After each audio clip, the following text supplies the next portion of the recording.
يا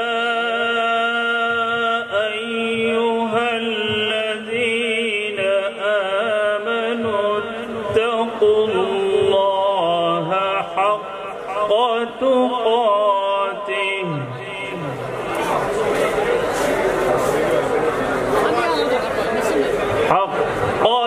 تقاته ولا تموتن إلا وأنتم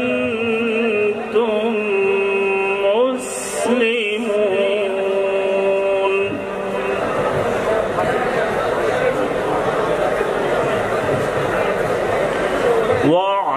واعتصموا بحبل الله جميعا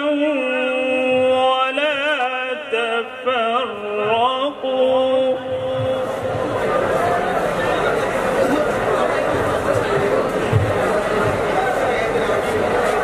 واذكروا نعمة الله عليكم إذ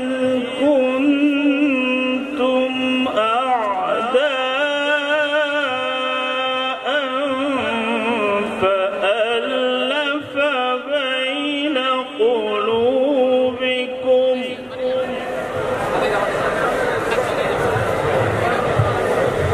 فألف بين قلوبكم فأصبحتم بنعمته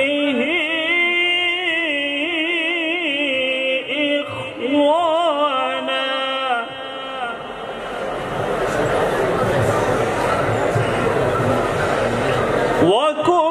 وكنتم على شفا حفرة من النار فأنقذكم منها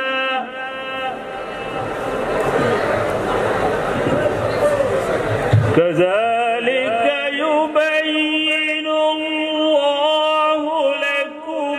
آياته لعلكم تهتدون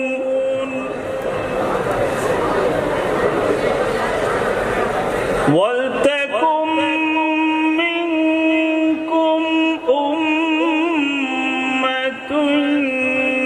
يدعون إلى الخير ويأمرون بالمعروف وينهون عن المنكر